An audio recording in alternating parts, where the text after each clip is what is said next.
Pemirsa, kericuhan mewarnai eksekusi lahan seluas 1.500 meter persegi yang dijadikan tempat usaha di Lebak Bulus, Jakarta Selatan pada Kamis pagi. Aksi saling dorong antara pihak tergugat dan penggugat ini sempat berlangsung cukup lama. Kericuhan pun berhenti setelah pihak tergugat terjatuh pingsan dan akhirnya meninggal dunia.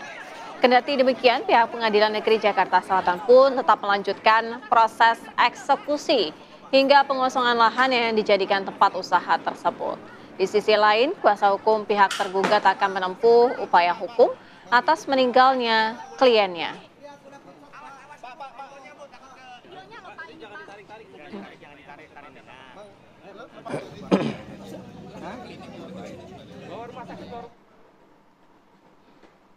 Pemirsa, pihak berwajib hingga kini masih terus berupaya mengungkap pelaku yang bertanggung jawab atas kematian Nia Kurniasari yang merupakan gadis penjual gorengan asal Padang Pariaman, Sumatera Barat. Kini orang-orang terdekatnya satu persatu mengungkap sosok Nia yang kerap menjajakan makanan kecil demi bisa kuliah. Ini pemirsa adalah potongan-potongan dari video Nia Kurniasari bersama sahabatnya Yuka Aulia. Ia merupakan gadis berusia 18 tahun. Sekarang telah tiada dan Nia ditemukan tewas dengan kondisi terikat tanpa busana, terkubur di kawasan perbukitan tidak jauh dari rumahnya. Salah seorang yang menceritakan tentang sosok Nia ini adalah Yuka. Ia mengaku sangat kehilangan sosok Nia. Dia memanggilnya dengan sebutan Anya. Menurut Yuka, Nia atau Anya ini adalah sosok sahabat yang baik, sifatnya ngemong bahkan. Sehingga membuat ia dianggap sebagai kakak lah oleh teman-temannya. Yuka mengaku tidak bisa tidur semenjak mendapat kabar kematian dari sahabat karibnya itu. Dia semakin rindu pada Nia karena di akhir hidupnya, Yuka justru tidak sempat berkomunikasi. Bagi Yuka, kehilangan sosok Nia ini seperti kiamat kecil baginya. Namun hangatnya persahabatan mereka juga akan terus terpatri dan tidak akan lekang lagi oleh waktu hingga akhir hayat menurutnya.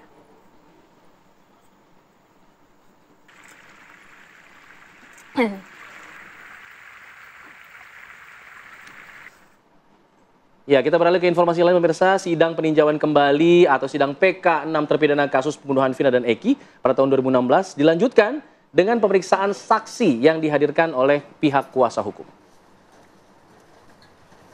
Dalam sidang PK lanjutan Kamis kemarin terdapat 16 saksi fakta yang dihadirkan di Pengadilan Negeri Kota Cirebon, Jawa Barat. Belasan saksi ini terbagi dalam klaster alibi dan juga klaster penangkapan. Di antaranya Teguh Wijaya, Okta Rangga Pratama, Prabudia Wibojati, dan Ahmad Saifuddin.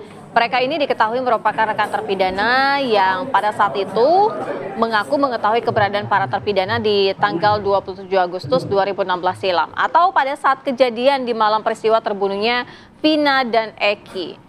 Seperti saksi Teguh dan Okta yang mengetahui 5 terpidana selain Rivaldi ini berada di rumah Ketua RT Pasren. Sementara pada sidang lanjutan hari Jumat ini, tim kuasa hukum akan menghadirkan saksi ahli diantaranya Susno Duaji dan Reza Indragiri.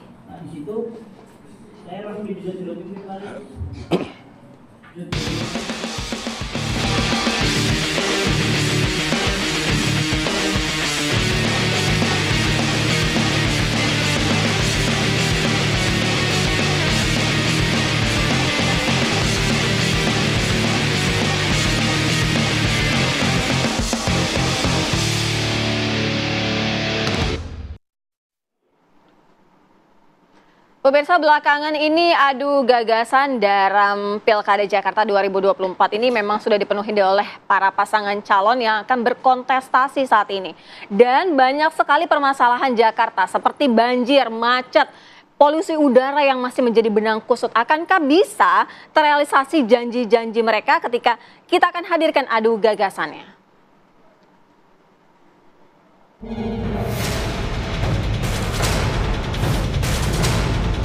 Pilkada Jakarta 2024 diprediksi para pasangan calon gubernur dan wakil gubernur akan beradu program andalan. Kompleksnya permasalahan Jakarta akan menjadi tantangan tersendiri bagi pasangan Ridwan Kamil Suswono, Pramono Anung, Rano Karno, dan Dharma Pongrekun dan Kunwardana. Mereka akan unjuk kebolehan dalam meracik program-program terpilih yang diharapkan warga Jakarta. Sejatinya perkembangan Jakarta dari masa ke masa terus membaik. Transportasi hingga layanan digital yang sudah dirintis gubernur sebelumnya menjadi program yang diharapkan terus dikembangkan di masa kegubernuran terpilih kelak. Namun masalah kaum miskin kota, banjir, kemacetan, dan polusi udara yang hingga saat ini masih menggurita menjadi pekerjaan rumah bagi RK Suswono, Pramono Rano Karno, dan Dharma Kun yang tak bisa dibilang mudah. Lantas, apa saja program-program andalan ketiga pasangan calon gubernur dan wakil gubernur Jakarta? Tim TV One mengabarkan. Ya, warga Jakarta tentu butuh inovasi dari para cagup ini terkait masalah Jakarta, termasuk masalah banjir yang tidak kunjung tuntas. Seperti yang terjadi di pemukiman warga di Komplek Polri di Jalan Pondokarya, Mampang Perapatan, Jakarta Selatan yang terendam banjir pada Jumat dini hari tadi. Tingginya curah hujan di Jakarta sejak sore hingga malam hari ini membuat saluran air pun tak mampu menampung debit air. Kondisi ini diperparah oleh meluapnya air dari Kali Mampang akibat intensitas hujan yang cukup tinggi di kawasan hulu seperti Bogor dan Depok, Jawa Barat. Ketinggian banjir di perubahan Kompleks Polri hingga Jumat dini hari masih berkisar antara 40 hingga 50 cm. Akibat adanya banjir, para pengendara juga harus memilih jalan yang lebih tinggi lagi hingga ada pemotor yang mengalami mati mesin akibat nekat menerobos banjir.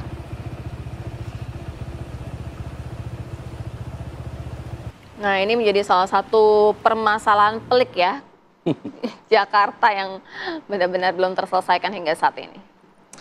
Bolak-balik ganti gubernur, masalahnya masih tetap sama. Banjir, macet, polusi udara. Inovasi apa kemudian ditawarkan? Jangan-jangan programnya program-program yang meneruskan saja. Nah, apakah ada inovasi itu? Kita akan bahas pada hari ini bersama dengan sejumlah narasumber. Sudah hadir di sini ada Bang Mulya Amri, tidak mau dipanggil Kang sekarang karena rumahnya Duren Sawit ternyata. Selamat pagi, Bang Mulya. Selamat pagi, Bang. Jubir dari RK dan juga Suswono. Di sebelahnya juga ada Bang Nelson Simanjuntak, juru bicara dari Dharma Kun. Selamat pagi. Selamat pagi, Bang. Pagi-pagi, horas. Mantap. Di sebelahnya Bang Nelson ada Bang Henry Satrio, tentunya sudah tidak asing lagi, juru bicara, analis politik yang sudah hadir di sini. Selamat pagi. Udah masih goleng-goleng kepala. Selamat pagi, Bang Henry. Selamat pagi. Tidak lupa kita juga hadirkan Bang Aldi Perdana Putra, jubir dari Pramono Rano yang sedang menuju ke studio. Kita akan tunggu nanti kehadiran seperti apa. Saya ingin ke Bang Mulya dulu kalau begitu. Bang Mulya, inovasi apa nih? Soalnya banjir berulang kali terjadi. Kemarin kita sudah berbincang bahwa nanti akan dibangun lagi daerah-daerah kosong untuk waduk-waduk begitu ya, untuk pembebasan lahan dan sebagainya. Tapi ada inovasi baru apa nih yang kemudian bisa ditawarkan untuk warga Jakarta? Ya, inovasi yang ditawarkan Ridwan Kamil dan Pak Suswono untuk Jakarta itu sebetulnya kita udah harus berorientasi internasional. Jakarta itu harus jadi kota global yang berkeadilan. Jadi ini sebetulnya langkah yang meneruskan perkembangan yang selama ini udah dialami oleh Jakarta. Kalau kita lihat apakah Jakarta sampai sekarang tidak ada perbaikan, selama bertahun-tahun, berdekade-dekade tentunya ada perbaikan. Jadi ini harus dilanjutkan. Tapi yang ingin kita lakukan sekarang adalah terobosan. Karena kita udah status Jakarta udah harus upgrade nih. Tentunya sebagai kota kelas dunia harus punya banyak ruang terbuka hijau, pengelolaan banjirnya harus ditata secara benar. Mengenai bagaimana caranya, itu sebetulnya udah banyak dibahas dari kemarin-kemarin ya. Mulai dari resapan air, pengelolaan air yang datang dari luar, pengelolaan air yang datang dari rob, dan lain-lain. Nah, yang diperlukan sekarang adalah push-nya. Inovasi sama keberanian untuk mewujudkan. Berani nggak kita untuk menata ulang kota kita dari yang sekarang daerah hijaunya hanya sekitar 5% sampai 9% ruang terbuka hijau. Padahal dimandatkan oleh undang-undang itu harusnya 30% Jakarta punya. Jadi nah, berani nggak kita untuk push? Nah, antara lain upaya inovasi yang dilakukan untuk membuat Jakarta jadi lebih vertikal, itu pada akhirnya akan membuat juga keterbukaan ruang-ruang hijau. Karena yang tadinya menyebar, kemudian kita padatkan ke atas, itu pasti akan terbuka ruang-ruang hijau untuk taman, resapan, waduk, dan lain-lain. Baik, kalau dari Bang Nelson sendiri, redesign juga akan dilakukan begitu? Baik. Sebagai salah satu inovasi dan solusi? Baik. Melihat kondisi tadi malam, kaget juga kita. Tiba-tiba hujan itu luar biasa. Iya. Saya khawatir tadi nggak sampai kemari kita pagi. Ada beberapa momen yang belum pernah kita sampaikan. antara lain saya pakai bahasa Jakarta ya, green belt, green area, ini belum jalan-jalan.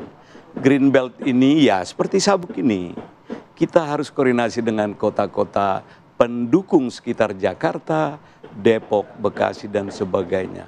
Kita butuh bantuan mereka. Selama ini Bogor dan area-area lainnya, jangan saling menyalahkan lah. Nggak bagus itu. Kita NKRI. Oleh karena itu, kota-kota dunia ini saling dibantukan. Walau pernah gagasan ada menteri Jabodetabek apa gitu dulu ya, saya lupa. Sekitar 17 tahun yang lalu. Ini kita tampilkan kembali dan termasuk tadi Griar ya, saudaraku tadi mengatakan banyak danau-danau belum kita aktifkan. Dekat rumah saya itu danau Jakarta Pusat, Rio dan sebagainya. Ini kantong-kantong banjir itu. Apalagi selama mulai ya lahir tahun pembangunan itu dadakan di sana sini, dibongkarin yang enggak. Kita kan bisa melihat ramalan cuaca dari badan yang suka meramal cuaca. Jangan dibangun hanya mau menghabiskan anggaran-anggaran. Baru hal lain, coba kita lihat. Begitu kita bangun, ada beberapa institusi, sebut nama boleh, hari ini dia buka galian, besok ditutup, besok yang ini tumpang tindih. Kenapa kita tidak buat? Kita mau nyatakan Jakarta aman, keluargaku nyaman, dengan menampilkan bagaimana ekonomi global Jakarta yang mandiri, beradab, dan tentunya lestari. Oke, saya pengen sebenarnya untuk mendetailkan lagi Bang Nelson, apa kemudian langkah konkretnya seperti apa begitu. Kalau tadi kan gambaran umum, oke kita tahu pasti semua gambaran umumnya seperti itu. Tapi saya ingin yang lebih konkret, misalnya seperti yang dikatakan oleh Kun Wardana, bahwa kita sudah punya alat teknologi, alat pemindah awan. Kalau Doraemon mungkin gitu ya, alat pemindah awan gitu ya. Ini tapi sebenarnya apa alatnya? Kalau memang ada alat itu kenapa tidak digunakan dari kemarin-kemarin gitu kan? Bukan nggak ada alat itu membuat hujan, memindahkan hujan seperti yang beliau nyatakan boleh. Tapi kan nggak enak digarap sama rekan saya kiri kanan ini nantinya tentunya. Namun demikian, jangan tambal sulam itu seperti perencanaan itu tidak jelas. Akurasi data kita punya. Bagaimana penduduk hilir mudik, bagaimana polusi, kalaulah bisa. Kita tidak alergi, tidak malu-malu untuk mengambil sampel contoh dari yang terdahulu. Tinggal kita itu tadi satu kata kunci, inovasi ini. Inovasi apa yang kita sajikan setelah pesan-pesan berikut ini. Baru mau bilang yang atur di sini. Dulu, makanya baru mau bilang jeda dulu udah diatur sama Bang Nelson ya. Juga. Oke, pasti nih Bang Hensat udah punya nih catatan-catatan apa yang harus dievaluasi, kemudian apa yang menjadi urgensi dari Jakarta sendiri untuk segera dibenahi begitu ya. Tapi nanti Bang, usai jeda ya, kita segera kembali.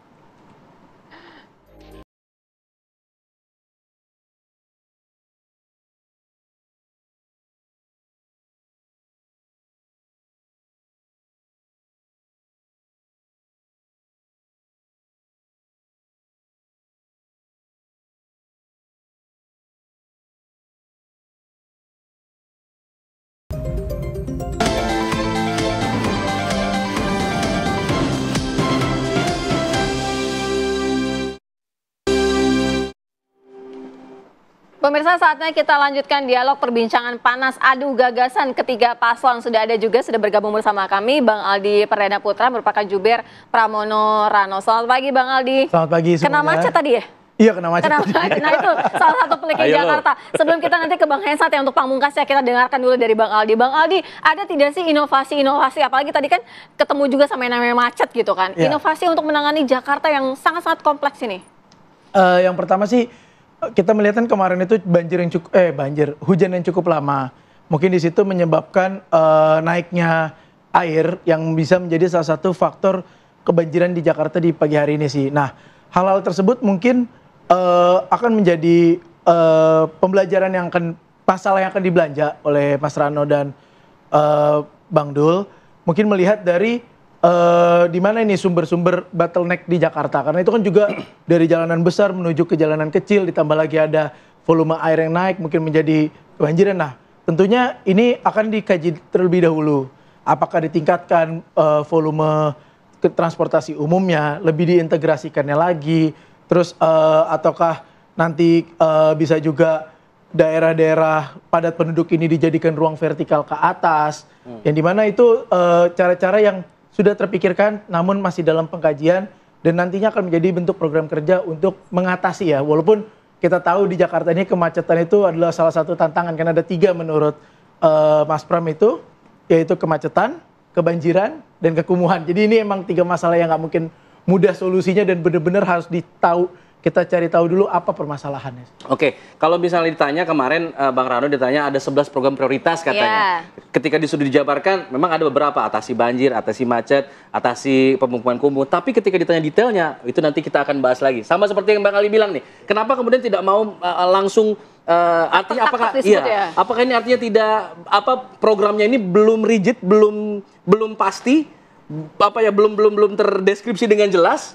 Atau seperti apa sebenarnya? Sebenarnya bukannya belum terdeskripsi dengan jelas, tapi pada dasar ini Mas Pram dan Bang Rano ini benar-benar sangat hati-hati betul dalam mengeluarkan solusi. Jadi permasalahan saat ini adalah kebanyakan kita semua ini berbicara seakan-akan kita tahu solusinya, tapi kita tidak tahu sebenarnya permasalahannya itu apa sih.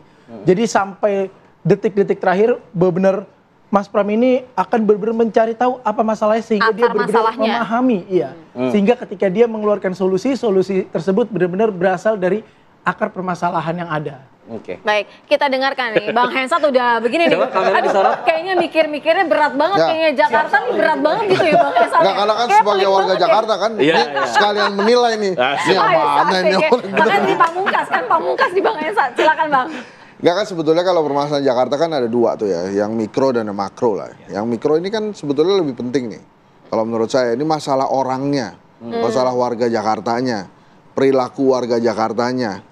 Ini kan orang Jakarta nih, masuk saya sih, agak aneh juga kan. Kita tuh kan bersedia macet setiap hari dan bersedia mengulanginya di hari-hari berikutnya.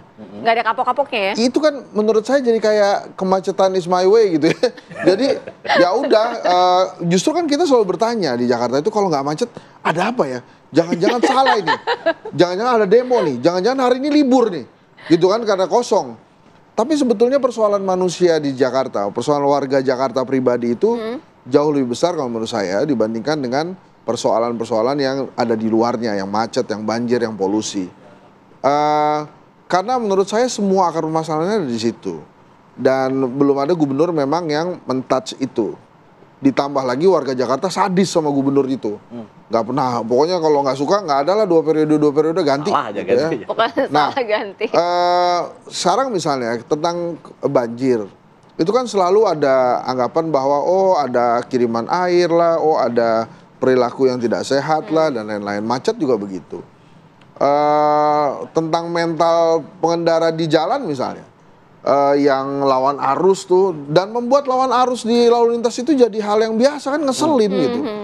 Nah banyak hal lagi sebetulnya yang bisa dibahas atau bisa diberikan solusinya oleh para calon-calon gubernur ini. Hanya memang betul tadi yang disampaikan bahwa sampai saat ini tuh belum terlihat solusinya. Nah kalau kita tarik lebih jauh ke kontestasi, pertanyaan terbesarnya lantas para calon-calon gubernur ini mau pakai apa mendapatkan suara dari rakyat gitu. Jangan ujung-ujungnya bagi-bagi sembako lagi, jangan ujungnya bagi-bagi bansos lagi buat ngedapetin suara itu. Mau apa sih sebetulnya? Kalau misalnya kemacetan nggak bisa dilaksanakan, saya pernah mengungkapkan juga di sini, berani nggak tuh calon gubernur misalnya, oke, untuk mengurangi kemacetan masuk kantor nggak perlu sama. Jam misalnya, kerjanya jam kerjanya. Jadi misalnya ada yang jam 6, ada yang jam 9, ada yang jam 12, ganti-gantian gitu. Misalnya nih, kan saya bukan calon gubernur kan. Tapi karena kalau sebetulnya kan macet itu gara-gara bareng-bareng gitu tuh. Semuanya jam 7 semua, jadi keluarnya bareng-bareng. Kejar-kejaran dengan waktu ya. Itu kalau kita ke timur Jakarta, itu ada perempatan Metropolitan Mall tuh namanya. Itu semua motor tuh ada di situ mau masuk ke Jakarta tuh. Sebagai pelaku, mantan pelaku tuh saya pernah juga ke situ. Nah itu kan rebutan waktu sebetulnya. Nah kemudian apalagi dari sisi ekonomi misalnya, warga Jakarta itu lumayan loh. Harga sembako juga nggak murah di sini. Iya. Pendidikan juga nggak murah di sana. Biaya hidup mahal ya. Biaya hidup mahal, tapi karena semuanya ada di sini, ya akhirnya pada datang semua ke Jakarta. Jadi belum terlihat sih sebenarnya akar permasalahan, solusinya tuh mau diapain gitu. Misalnya kayak polusi di Jakarta yang memang buruk, yang katanya bukan dari asap kendaraan bermotor ya Pak, jadi tapi justru dari asap PLTU yang masuk ke sini. Nah itu jadi gimana juga. Nah harapannya warga Jakarta terhadap calon gubernur ini menurut saya karena mereka orang-orang baru.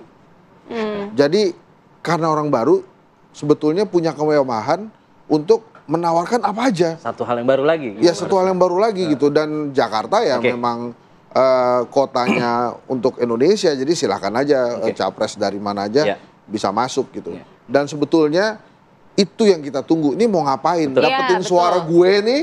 Lo mau pakai apa? Nah gitu. itu menarik. Nah yang menarik juga Bang Henry dan para narasumber yang lain. Kalau kita lihat telaah nih program-program kerjanya, hampir tidak ada proyek-proyek mercusuar yang kemudian ditawarkan. Gitu. Proyek-proyek besarnya itu kita belum mendengar itu. Lebih ke proyek-proyek yang langsung menyentuh lah ke masyarakat. Apakah ini menjadi satu hal strategis tersendiri, misalnya untuk RK Suswono? Ya, sebetulnya kalau mau bicara proyek mercusuar atau proyek yang mendapatkan perhatian itu bisa banyak. Kalau Pak Ridwan Kamil itu baru 2 hari yang lalu diundang untuk mendapatkan gelar Profesor Kehormatan dari sebuah universitas di Eropa, Eurasian National University. Dan ini untuk bidang apa? Untuk bidang penataan dan pembangunan perkotaan. Jadi Pak RK ini kelasnya udah kelas dunia, ide-ide brilian banyak. Kalau ngomong soal banjir misalnya, antara lain itu akan ada tunnel-tunnel besar di bawah yang bisa untuk dilalui mobil, tapi pada saat kondisi memungkinkan atau mengharuskan kita untuk menggunakan untuk penyaluran air, itu mobilnya keluar. Jadi tunnel-tunnel besar. Nah kayak gitu udah ada di Malaysia, udah ada di negara-negara lain, udah ada. Jadi sebetulnya referensi-referensi tentang tata kota yang baik itu udah ada dari kota-kota lain di seluruh dunia. Nah ini sekarang perlu orang-orang memang yang kreatif dan paham apa saja best practice-nya. Nah, Bang Emil dan Pak Suswono itu dilengkapi dengan tim yang sangat kuat dalam bidang penataan kota. Termasuk juga keberanian untuk mencari akar masalahnya itu apa. Akar masalahnya memang penataan tadi yang disebutkan tadi. Kemacetan, banjir, polusi, dan itu kembali lagi ujung-ujungnya memang bagaimana kota ini harus ditata. Tadi kita bicara soal ruang terbuka hijau, itu bisa banyak. Hak kita warga negara untuk mendapatkan ruang terbuka hijau yang tidak terpenuhi karena selama ini kotanya tidak pernah tertata. Dengan ruang terbuka hijau kita bisa mendapatkan mengurangi polusi, mengurangi banjir dan juga untuk menambah kebahagiaan ruang-ruang untuk olahraga. Jadi itu memang salah satunya harus diselesaikan dari akar masalahnya. Mungkin tidak terdengar seperti wah, ada yang baru proyek mercusuar baru gitu. Tapi kembali kita selesaikan akar masalahnya apa? Karena akar masalahnya ini selama ini yang nggak pernah diselesaikan gitu. Iya, jadi makanya masih terus terjadi ya. Kalau dari Bang Nelson sempat tadi menyinggung-nyinggung bahwa banjir ini juga karena kalinya dangkal, kemudian juga ada persoalan macet itu karena bottleneck, sehingga juga terjadi kemacetan-kemacetan. Nah, artinya inovasinya itu akan menyinggung itu, akan perubahan itu, atau ada cara-cara lain lagi untuk mengantisipasi kemacetan dan juga banjir? Harus keluar lagi nih strategi yang saya simpan tadi ya. Banjir. Di-spill, biar pemilihnya jadi tahu kan. Ya. Mari kita lihat, perubahan zaman ini, sustainnya kita lihat. Dulu kita waktu zaman kawan-kawan SLTA, asal bulan ember-ember itu udah kita antisipasi. Sudah pasti itu banjir lah, apalagi Jakarta. Dikaitkan dengan kota mercusuar tadi ya, ini ada terjadi jenjang yang paling tinggi sekali. Di satu sisi mercusuar, di sisi lain dengan grassroots. Mari. Salah satunya untuk banjir tadi, ya ada alat-alat itu yang dijanjikan kawan. Nah, yang sederhana kalau Hollywood bermain, lighting spot, laser, starlight, sama dan lain lah. Memang produk-produk mahal ya. Kita pecahkan itu. Nggak harus pakai dukun yang ada selama ini, enggak. Ini teknologi tinggi, awan dipecah, tidak mendahului kehendak ilahi, tersebar. Baru yang saya bilang green area dan green belt, ini juga kita jangan, tak mungkin hidup sendiri, kata Edi Silitonga. Kita bagi-bagi juga dengan kawan-kawan. Jakarta dengan keuangan penduduk dan segalanya. Sebentar, mercusuar ini tadi belum sempat menyentuh kemanusiaan yang paling mendasar. Jadi ada jenjang. Nah, ambil kita kemandirian yang average lah. Ini semua strategi-strategi yang tidak harus kita kumpulkan kalau tidak Anda penduduk DKI. Jadi harus yang dasarnya dulu, jangan harus mercusuarnya tiba-tiba begitu ya. Udah cukup banyak ini Jakarta dengan pencakar ke langit dan ini menambah beban, banjir di bawah, ini harus kita pahami. Kepadatan ini, rob dan sebagainya, serta ruang-ruang untuk kanal dan sebagainya. Nah, itu strategi juga yang kemudian diambil oleh Pramono dan Bang Dul nih. Sepertinya begitu ya. Apakah kita menjadi strategi utama dari Pramono dan Dul? Iya. Usai jeda ya. Kita jeda dulu, kami kembali saat lagi. Tapi di sini apa kabar? Indonesia Pagi.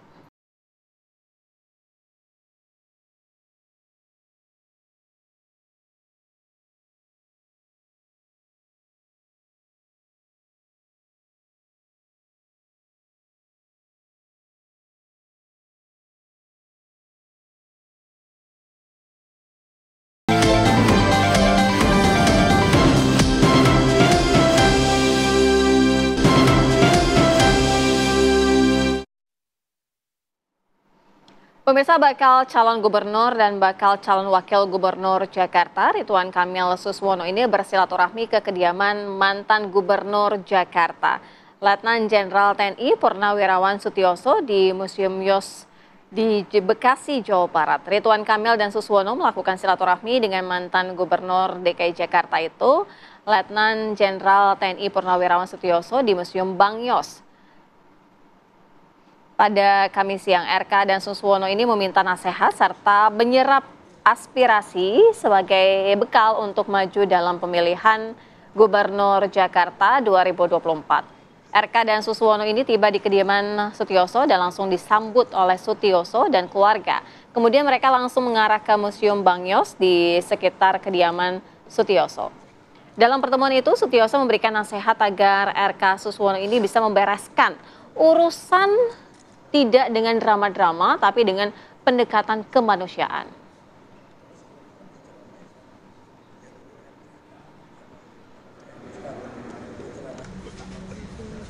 Assalamualaikum warahmatullahi wabarakatuh.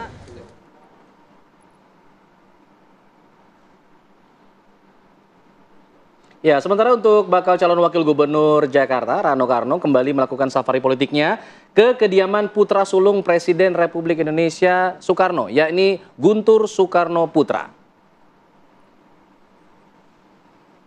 Dalam safari politik jelang pemilihan kepala daerah tahun 2024 ini, Rano Karno atau Bang Dul gencar menyambangi tokoh-tokoh penting putra-putri terbaik bangsa dalam memberikan arahan dan juga meminta masukan untuk membenahi permasalahan yang masih terjadi di Jakarta. Baca Wagub DKI Jakarta ini, Rano Karno menjelaskan dalam pertemuan ini ia meminta restu untuk bisa maju, maksudnya untuk maju ya dalam kontestasi Pilkada tahun 2024 serta untuk meminta petunjuk mengenai tata kelola pemerintahan khususnya Jakarta. Sementara itu, Guntur Soekarno Putra juga mengatakan bahwa hal ini merupakan langkah yang baik dan juga akan menimbulkan jiwa patriot nasional sejati yang cinta pada Bung Karno. Itu intinya cuma itu aja. Mungkin itu. Silakan Mas Tok. Ya.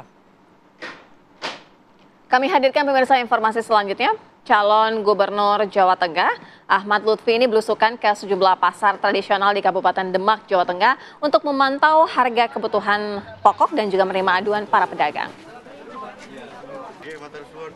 Belusukan calon Gubernur Ahmad Lutfi diawali dari Pasar Sayung Demak, Jawa Tengah, kemudian ke Pasar Bintoro, dan selanjutnya ke Pasar Gajah hingga Pasar Buyaran. Di setiap pasar ini, Ahmad Lutfi disambut para pedagang yang selama ini mengeluhkan kondisi pasar yang sering saja tidak kondisinya layak dan juga sering rusak. Ahmad Lutfi ini mengaku kehadirannya ke pasar untuk melihat langsung kondisi pasar yang ada di Demak sekaligus memantau harga kebutuhan pokok. Menurut Ahmad Lutfi menilai pasar sebagai pusat perekonomian kerakyatan yang harus diperhatikan. Dirinya pun berjanji akan melakukan perbaikan dan menata ketertiban pasar-pasar tradisional di Jawa Tengah ini.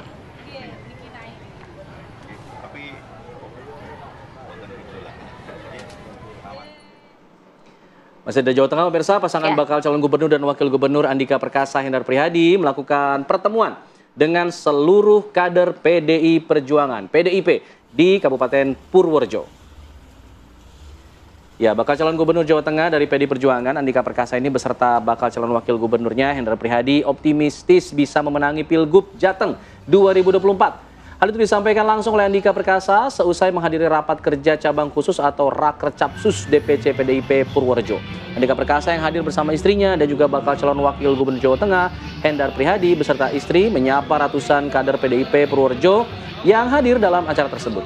Dalam acara Rakercapsus DPC PDIP Purworejo, turut juga terlihat ada Sekretaris DPD PDIP Jawa Tengah, perwakilan fraksi, Ketua DPC PDIP Purworejo, yang juga termasuk peserta kontestasi Pilbub pemilihan Bupati 2024 menjadi bacalon Wakil Bupati Purworejo.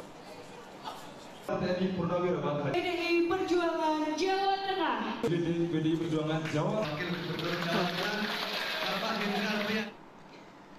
Kita lanjutkan perbincangan kita pada pagi hari ini, Bang Aldi. Tadi pertanyaan saya menggantung, belum ada kita mendengar mengenai proyek-proyek mercusuar, proyek-proyek yang mengundang perhatian lah begitu. Lebih ke mendasar. Tadi hampir sama seperti yang disebutkan oleh dua perwakilan di sini. Masuk ke akarnya dulu sajalah begitu. Belum mau yang gede-gede dulu. Apa yang jadi strategi utama begitu? Karena jadi begini, sudut pandangnya Mas Pram dan Bang Dul bahwa di Jakarta ini untuk kalangan menengah ke atas sebenarnya solusinya sudah lebih terjawab. Karena kan menengah ke atas itu pasti yang menjadi utamanya adalah jangan sampai menurunnya produktivitas. Nah, dengan adanya transportasi umum, terintegrasinya transportasi umum, itu tentu sudah menjadi solusi-solusi untuk menjaga produktivitas di DKI Jakarta. Namun, untuk kalangan menengah ke bawah ini yang menjadi concern, karena kita harus benar-benar mengetahui selain untuk menjaga produktivitas masyarakat yang beraktivitas di Jakarta, karena Jakarta ini kan menjadi sumber kota yang dimana dari Jawa Barat, Banten, semua orang mencari kehidupan di sinilah, ya kan. Nah, sedangkan menengah ke bawah ini yang benar-benar kita juga harus memperhatikan. Kenapa? Karena pertama masih banyak hunian yang mungkin belum layak di Jakarta. Kita lihat di balik gedung mewah masih ada daerah kumuh, ya kan. Terus habis itu di situ ketika kita bisa jadi itu menjadi salah satu penyebab kemacetan, kebanjiran, ya kan, atau kriminalisasi di DKI Jakarta, hal-hal tersebut pun itu bisa menjadi salah satu penyebabnya. Nah, ini kenapa harus diperhatikan bahwa bagaimana kita mengkomunikasikannya, misalnya untuk memberikan hunian yang layak, habis itu misalnya kita memberikan orang tersebut kehidupan yang layak, terus kita memberikan fasilitas agar kaum menengah ke bawah ini bisa meningkatkan produktivitasnya sehingga dari menengah ke bawah menjadi kaum menengah, dia bisa hidup di Jakarta mungkin menjadi lebih enak. Jadi hal-hal akar rumput itu harus diperhatikan bagaimana caranya Jakarta ini bisa naik kelas kalau kaum menengah ke bawahnya ini tidak diangkat. Iya, tidak diangkat. Makanya itu pola pikirnya Mas Pram dan Bang Dul adalah akar masalah itu adalah kunci dari keberhasilan. Sama lah ibaratnya kayak strategi itu kita ini mampet di tengah ibaratnya, bottleneck di tengah. Nah, ini posisi menengahnya ini yang harus dibuka ibaratnya untuk supaya Jakarta ini mendapatkan solusi yang menjadi kota yang sangat maju. Baik. Kalau kita Bang Hensat udah ngangguk-ngangguk lagi nih, udah siap-siap nih menelaah. Bang Hensat, ini kan permasalahan kemacetan. Kalau tadi sempat disinggung, kita cari akar permasalahannya dulu. Penyebabnya apa? Tapi paling tidak kan yang sudah-sudah ya, transportasi publik ini dianggap merupakan solusi dari mengatasi kemacetan yang ada. Tetapi nyatanya walaupun sudah terintegrasi tapi masih juga sebenarnya macet. Jadi sebenarnya apa yang sebenarnya dibutuhkan masyarakat Jakarta untuk benar-benar ya masalah ini terselesaikan gitu? Macet tuh menurut saya nggak jadi yang utama lagi buat warga Jakarta tuh. Sebenarnya. Kita udah hidup dengan macet sih sebetulnya, jadi ya udah gitu. Nasib aja gitu ya? Ya yang paling penting sebetulnya ya kalau kelas menengah itu kan gimana supaya kenyamanan mereka tuh nggak terganggu. Gitu. Jadi mau kerja oke, enak gitu. Terus kalau gajian juga harga terjangkau. Nah yang menengah bawah ini kan persoalannya juga beda lagi. Kaum miskin kota ini yang memang harus juga diurus gitu oleh para gubernur dan wakil gubernur nanti gitu. Hanya kemudian persoalan mereka pasti berbeda dengan kelas menengah kan. Mungkin mereka lebih ke ekonomi, lebih ke pendidikan, kesehatan yang dasar itu. Tadi kan bilang proyek mercusuar. Itu juga butuh keberanian sih. Masing-masing calon sudah menyebutkan tuh proyek-proyek mercusuar mereka. Hanya saja kan ini akan dipakai nggak nantinya? Akan jadi barang politik lagi nggak nih proyek mercusuar nih? Karena kan ada satu tuh Udah jadi, JIS tuh jadi barang politik tuh. Iya. Begitu ganti gubernurnya, walaupun cuma PLT, lagunya minta ampun, pokoknya nggak dipakai gitu. Karena dia ada tekanan politik juga kan. Maka akhirnya pertanyaannya kita itu sebagai warga Jakarta ke para calon gubernur, ini siapa yang mau didengerin duluan? Penguasa atau rakyat? Atau rakyat. Karena kan 2 tahun ini PLT yang didengerin nih penguasa nih. Dia nggak dengerin rakyat. Orang apa-apa lapor ke sana kan nggak pernah juga lapor ke rakyat. Ya udah, namanya juga PLT kan, dia ditunjuk. Kita juga nggak bisa marah-marah juga sama dia. Nah tapi sekarang ini si cagup-cagup yang sekarang kan maju dalam kontestasi ini juga tidak lepas dari urusan politik. Betul. Maka pertanyaannya, siapa yang mau lebih didengerin? Penguasa di atasnya atau rakyat yang didengerin gitu. Nah itu kan jadi penting tuh. Kalau ditanya sekarang sih pasti jawaban, wah warga paling penting kita dengarkan. Ini harus lebih didengarkan gitu-gitu. Tapi kan kalau kenyataannya, sudah jadi itu pertanyaan. Itu dia, itu langsung wah jadi lucu-lucu deh pokoknya. Ya.